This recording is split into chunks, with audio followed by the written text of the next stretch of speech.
یہ سورت بقرہ کی یہ ایک ایسی آیت ہے جس آیت کے بارے میں اس آیت کو یہ شرف حاصل ہے کہ قرآن مجید کی سب سے اعظم اور بڑی آیت ہے مرتبے اور مقام میں۔ اللہ کے نبی صلی اللہ علیہ وسلم نے اپنے ایک صحابی سے پوچھا تھا کہ ایو آیت اعظم فی کتاب اللہ، قرآن مجید میں سب سے بڑی آیت بڑے مرتبے والی کون سی ہے؟ تو انہوں نے بتایا کہ اللہ و رسول اعلم، اللہ اور اللہ کے رسول بہتر جانتے ہیں۔ 3 دفعہ اللہ کے نبی صلی اللہ علیہ وسلم نے ان سے پوچھا اور انہوں نے ہر دفعہ یہ کہا اور آخری بار یہ کہا کہ آیت الکرسی، آیت الکرسی۔ رسول اللہ صلی اللہ علیہ وسلم نے فرمایا لیہنیک العلم، کہ اللہ تعالیٰ تیرے علم کو مبارک کرے۔ تو قرآن مجید میں یہ آیت آیت الکرسی ایک مقام اور شرف کی حیثیت رکھتی ہے، اور اس آیت کے مقام اور شرف کا مین وجہ یہ ہے کہ اس میں اللہ تعالیٰ کی عظمت بیان ہوئی ہے، عظمت بیان ہوئی ہے۔ اور اللہ کے نبی صلی اللہ علیہ وسلم اس آیت الکرسی کو ہر نماز کے بعد اتنا بڑا مقام دیا ہے کہ فرمایا اللہ کے نبی صلی اللہ علیہ وسلم نے من قرأ آیت الکرسی، جس نے آیت الکرسی کی تلاوت کی ہر فرض نماز کے بعد، ہر فرض نماز کے بعد، بعد کل صلاۃ مکتوبہ، ہر فرض نماز کے بعد تلاوت کی، اس شخص کے اور جنت کے درمیان فاصلہ صرف اس کی موت ہے۔ کیا مطلب؟ کہ جیسے ہی فوت ہوگا سیدھا جنت میں جائے گا، لیکن اس کے لیے آیت الکرسی کا یاد ہونا بھی ضروری ہے، اور تھوڑے سے میرے خیال شاید 1 منٹ بھی نہیں لگتا کہ یہ پڑھی جاتی ہے ہر فرض نماز کے بعد۔ اللہ کے نبی صلی اللہ علیہ وسلم صبح اور شام کی دعاؤں میں اسے پڑھتے، رات کو سوتے وقت اس آیت کی تلاوت کرتے۔ اس آیت کا یاد ہونا اور مسلمان کے لیے لازم اور ضروری ہے۔ اور جانیے کہ اس آیت میں ہم کہتے کیا ہے، وہ کیا چیز ہے جس کو ہم وہ بیان کرتے ہیں۔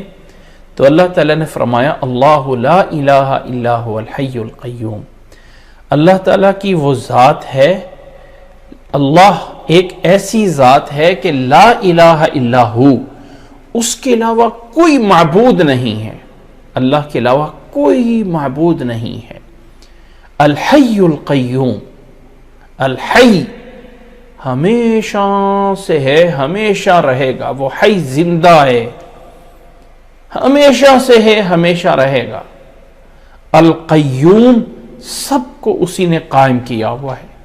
یہ کائنات کا وجود، یہ زمین، یہ آسمان، یہ سورج، یہ ستارے، یہ کائنات کے نظام کا چلنا، اس سب کچھ کو، اور ایسا بہت کچھ جو میں اور آپ نہیں جانتے ہیں، اس سب کچھ کو قائم کرنے والا وہ اللہ ہے۔ فرمایا وہی الحی القیوم ہے۔ یہ اللہ تعالیٰ کی 3 صفتیں ہو گئی۔ پہلی صفت الالہ، لا الہ الا ہو، پہلی صفت۔ دوسری صفت الحی القیوم، کہ وہ حی ہے اور قیوم ہے۔ تیسری فرمایا لا تأخذہ سنۃ ولا نوم، لا تأخذہ سنۃ ولا نوم، کہ اللہ کی ذات کو نہ ہی اونگ آتی ہے اور نہ ہی نیند آتی ہے، کیونکہ سو جانا یہ غفلت کی دلیل ہے۔ انسان کام کر کر کے تھک جاتا ہے اور پھر غافل ہو کے کچھ دیر کے لیے سو جاتا ہے۔ اللہ کی ذات کو نہ اونگ آتی ہے اور نہ ہی نیند آتی ہے۔ اور یہاں پہ اللہ تعالیٰ نے دونوں چیزوں کی نفی کر دی، لا تأخذہ سنۃ ولا نوم۔ اچھا، یہ لفظ سینہ کو اونگنا جسے ہم کہتے ہیں، عربی میں انسانوں کے لیے نعاس بولا جاتا ہے، نعاس، اونگنے کو۔ تو اونگنا جو ہوتا ہے یعنی نیند سے پہلے کے کچھ لمحات انسان بیٹھا ہوا ہے اور آنکھیں بند ہو رہی ہیں کھل رہی ہیں، بند ہو رہی ہیں کھل رہی ہیں، جس کو ہم اونگنا کہتے ہیں، عربی میں اس کے نعاس بولا جاتا ہے، اور اس نعاس میں بھی کم درجے کی اونگ، وہ بھی اللہ تعالیٰ کے لیے نفی کی گئی ہے کہ لا تأخذہ سنۃ ولا نوم۔ اور جب ایک طرح کا کلام لا کے اس کو یعنی اس طرح کا کیا جاتا ہے، دو چیزوں میں کہا کہ، تو اس میں نفی کسی اور چیز کی بھی کرنا مقصود ہوتی ہے، یعنی اللہ تعالیٰ کو کسی طرح کی کوئی غفلت نہیں ہے، لا تأخذہ سنۃ ولا نوم۔ اچھا، انسانوں میں اونگنا اور سونا، اس میں کیا فرق ہے؟ اس سے ویسے مسئلہ بھی جاننا چاہیے کہ نیند سے، سونے سے وضو ٹوٹ جاتا ہے، سونے سے وضو ٹوٹ جاتا ہے، چاہے انسان لیٹ کر سو جائے، چاہے انسان بیٹھ کر سو جائے، چاہے انسان ٹیک لگا کے سو جائے، اور چاہے انسان کسی بھی حالت میں کھڑے ہو کے سو جائے۔ عموماً مشہور یہ ہے کہ انسان جب یعنی باقاعدہ ٹیک لگا کے سوتا ہے پھر اس کا وضو ٹوٹتا ہے، اور اگر انسان نماز میں بیٹھا بیٹھا سو جائے تو اس کا وضو نہیں ٹوٹتا ہے، ایسا نہیں ہے۔ نیند اور سونے سے ہر حال میں انسان کا وضو ٹوٹ جاتا ہے، کسی طرح بھی وہ سوتا ہے اس کا وضو ٹوٹ جاتا ہے، ہاں اونگنے سے نہیں ٹوٹتا۔ اونگنے میں اور سینتن اور نوم میں فرق یہ ہے، انسان کے لیے فرق یہ ہے کہ نومن جسے کہا جاتا ہے نا، اس میں انسان اپنے دماغ سے اندر سے بھی غافل ہو جاتا ہے اور اپنے ظاہر سے بھی غافل ہو جاتا ہے، یہ ہوتا ہے سونا، نومن۔ اور اونگنا یہ ہوتا ہے کہ انسان اندر سے غافل ہوتا ہے، باہر سے غافل نہیں ہوتا ہے۔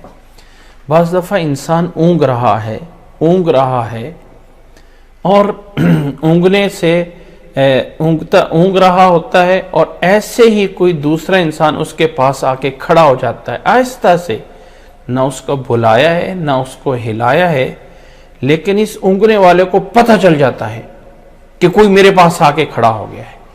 تو اس احساس کو کہتے ہیں کہ انسان ظاہراً جاگ رہا ہوتا ہے۔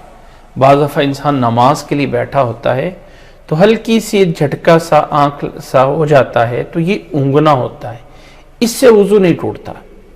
لیکن انسان اگر باقاعدہ سو جائے کہ اندر باہر سے غافل ہو گیا ہے، بیٹھا بیٹھا ہی کیوں نہ سو جائے، تو وضو ٹوٹ جاتا ہے، اسے وضو دوبارہ کرنا چاہیے ہوتا ہے۔ تو اللہ نے اپنی ذات کے لیے چوتھی صفت اس آیت میں بیان فرمائی ہے کہ لا تأخذہ سنۃ ولا نوم، اللہ وہ ہے کہ اسے کوئی نیند یا اونگ نہیں آتی ہے۔ فرمایا اگلی صفت پانچویں یہ ہے، لہو ما فی السماوات و ما فی الارض، زمین و آسمان میں جو کچھ ہے وہ اسی کا ہے، یعنی اسی کا پیدا کردہ ہے، اسی کی ملکیت ہے، اسی نے وہ دیا ہوا ہے۔ اگر میرے پاس کوئی گھر ہے، میرے پاس کوئی زمین ہے، میرے پاس کوئی گاڑی ہے، یا میرے پاس کوئی فلاں ہے، میرے پاس کوئی فلاں ہے، میرے پاس کوئی فلاں ہے، اس کے پاس یہ ہے، اس کے پاس وہ ہے، فلاں ہے، یہ سب کچھ اللہ کا ہے۔ ما فی السماوات و ما فی الارض، سب کچھ اللہ کا ہے، اللہ تعالیٰ نے یہ سب کچھ دیا ہوا ہے، کسی کا کوئی اور کچھ نہیں ہے۔ فرمایا لہو ما فی السماوات و ما فی الارض، یہ ہے اللہ تعالیٰ کی چوتھی اور پانچویں صفت یہ ہے۔ اور چھٹی یہ ہے من ذا الذی یشفع عندہ الا باذنہ۔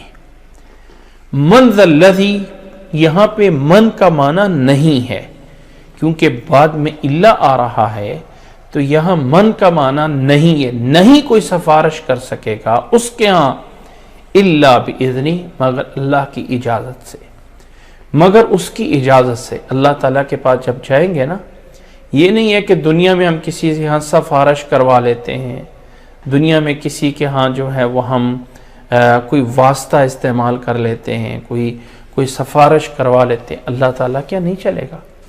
اللہ تعالیٰ کے ہاں انبیاء بھی سفارش کریں گے، اللہ تعالیٰ کے فرشتے بھی سفارش کریں گے، اللہ تعالیٰ کے نیک بندے بھی سفارش کریں گے، اور اللہ تعالیٰ جنہیں اجازت دے گا اور جس کے لیے دے گا، اللہ تعالیٰ جنہیں اجازت دے گا اور جس کے لیے دے گا، یعنی ایسا نہیں ہے کہ انبیاء جس کے لیے مرضی چاہیں سفارش کر لیں، اور نبی جس کے لیے چاہیں جس کے سفارش کر لیں، فرشتے جس کے لیے نہیں.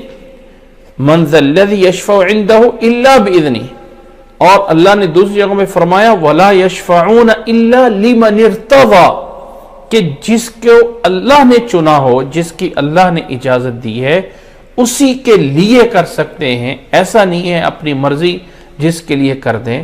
فرمایا کوئی نہیں اس کے ہاں سفارش کر سکتا مگر اس کی اجازت. یہ ہے اللہ تعالیٰ کی صفت. اور اگلی چیز اللہ تعالیٰ نے بیان فرمائی یعلم ما بین ایدیہم وما خلفہم، اللہ تعالیٰ جانتا ہے کیا آگے ہے کیا پیچھے ہے. یعلم ما بین ایدیہم، انسان کے اگلے پچھلی ہر چیز کو وہ جانتا ہے. پوری کی پوری مخلوق، لہو ما فی السماوات و ما فی الارض، جو ہے زمین و آسمان میں جو کچھ ہے، اس سب کچھ کا آگا پیچھا، یعنی اس کائنات کے اندر جتنی چیزیں ہیں، کہاں سے بنی، کیسے وجود ہوا، کب تک ہے، کتنی دیر رہنا ہے، کیا کیا ہونا ہے، فرمایا سب کچھ اس کے علم میں ہے. یعلم ما بین ایدیہم وما خلفہم ولا یحیطون بشیء من علمہ الا بما شاء. اور یہاں پہ بیان فرمائیں کہ اللہ کے علم میں سے آگے وہ زمین و آسمان میں سے جو کچھ ہے وہ صرف اتنا ہی جانتے ہیں جتنا اللہ تعالیٰ نے چاہا ہے. وَلَا يُحِيطُونَ بِشَيْءٍ مِّنْ عِلْمِهِ، اللہ تعالیٰ کے علم میں سے جتنا اللہ نے چاہا اتنا آگے جان سکتے ہیں. ایسا نہیں ہے کہ اللہ تعالیٰ کی دین کے بغیر کوئی انسان ان چیزوں کا علم رکھ لے جو انسان سے غائب ہیں اور کہے کہ مجھے تو کشف ہوتا ہے، مجھے تو وہ ہوتا ہے، مجھے الہام ہوا ہے. نہیں، جتنا اللہ نے بتایا ہے اس کے اوپر انسان نہیں جان سکتے. وَلَا يُحِيطُونَ بِشَيْءٍ مِّنْ عِلْمِهِ إِلَّا بِمَا شَاءَ. وَسِعَ كُرْسِيُّهُ السَّمَاوَاتِ وَالْأَرْضِ. اچھا، یہ جو اللہ کا علم ہے،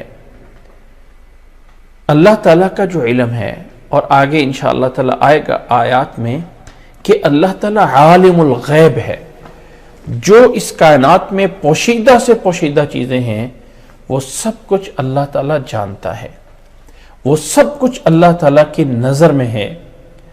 اور اس غیب کی باتوں میں سے جتنا اللہ نے بتایا ہے اپنے نبیوں کے ذریعے، ہمیں اپنے نبیوں کو جتنا بتایا ہے، جنت یہ ہوگی، قیامت میں یہ ہوگا، قبر میں یہ ہوگا، ہم اتنا جان سکتے ہیں.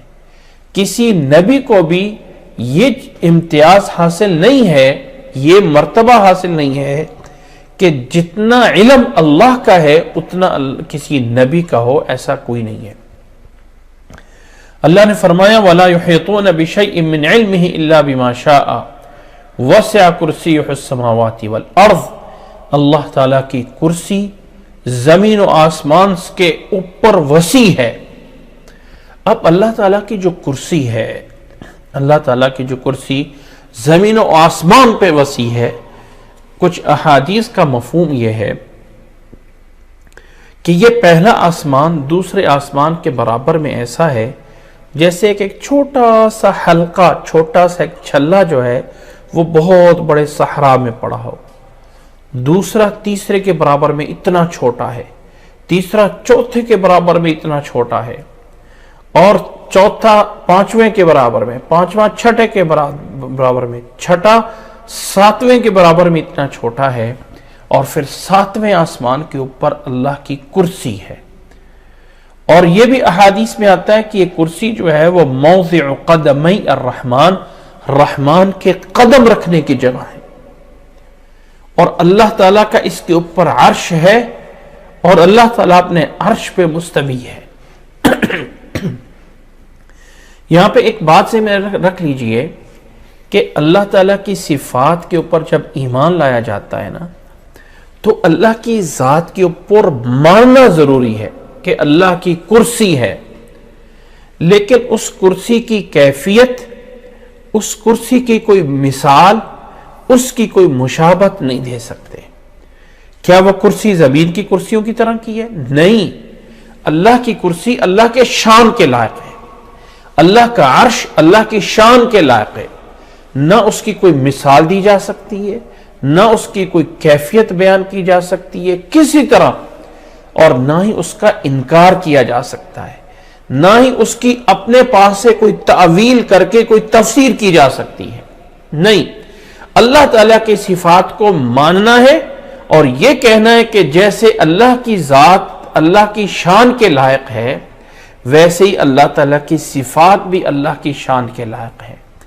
ایمان لانا ضروری ہے، ماننا ضروری ہے، انکار نہیں کر سکتے، اس کی کوئی تعویل نہیں کر سکتے، اور نہ ہی اس کی کوئی تشبیہ اور نہ ہی اس کی کیفیت دینا جائز ہے۔ فرمایا وسع کرسیہ السماوات والارض ولا یؤودہ حفظہما، اور زمین و آسمان کی حفاظت اللہ تعالیٰ کو، اور زمین و آسمان کے علاوہ جو کچھ ہے اس کی حفاظت اللہ تعالیٰ کو کوئی تھکا نہیں دیتی کہ اللہ تعالیٰ تھکا ہوا ہے۔ آج کل ہم میں سے کسی انسان کو کوئی چھوٹا سا کوئی کمپنی، کوئی گروپ، کوئی کام، کوئی بزنس، کوئی اور چیز مینیج کرنا پڑے تو بہت مشکل ہو جاتا ہے کہ چند چیزوں کو وہ کس طرح مینیج کر رہا ہے، لیکن اللہ تعالیٰ کے لیے کائنات کے اس ذرے ذرے پہ اللہ تعالیٰ کی قدرت ہے، اور کوئی چیز بھی اللہ تعالیٰ کے مخفی نہیں ہے، اور نعوذ باللہ اللہ تعالیٰ اس پوری کائنات کو چلانے میں کہیں کوئی تھکتا نہیں ہے، کوئی تھکاوٹ نہیں ہے۔ یہ ہے اللہ تعالیٰ کی شان، یہ ہے اللہ تعالیٰ کا مقام، یہ ہے اللہ تعالیٰ کی عظمت۔ فرمایا وَلَا يَؤُودُهُ حِفْظُهُمَا وَهُوَ الْعَلِيُّ الْعَظِيمُ، وَهُوَ، اور وہ العلی العظیم، اور وہی العلی العظیم ہے، وہی بلند مرتبے والا ہے، وہی بلند اور مقام والا ہے، وہی بڑے مرتبے والا ہے، علی بلندی والا ہے، اور وہی عظمت والا ہے، اور وہی عظمت اور تعظیم کے لائق ہے۔ یہ ہے اللہ کی ذات، یہ ہے اللہ کی صفات جو اس آیت میں بیان کی گئی ہیں۔ اور اللہ تعالیٰ کی ذات پہ، اللہ تعالیٰ کی آیات پہ ایمان لے کے آنا ہر مسلمان کے لیے لازم اور ضروری ہے۔ اس آیت الکرسی کو جیسے میں نے بتایا ہے کہ اللہ کے نبی صلی اللہ علیہ وسلم نے فرمایا جو ہر نماز کے بعد، فرض نماز کے بعد پڑھتا ہے، اللہ تعالیٰ اس کے اور جنت کے درمیان صرف جنت میں جانے کا فاصلہ صرف اور صرف اس کی موت ہے۔ ہر فرض نماز کے بعد اس آیت الکرسی کو پڑھنا ہے، صبح و شام کی دعاؤں میں اس کو پڑھنا ہے۔ اسی طرح رات سوتے وقت اس کو اللہ کے نبی صلی اللہ علیہ وسلم پڑھا کرتے تھے۔ تو اس آیت الکرسی کو ہر مسلمان کو یاد ہونا چاہیے۔ آیت الکرسی سورۃ بقرہ کے اندر یہ آیت موجود ہے۔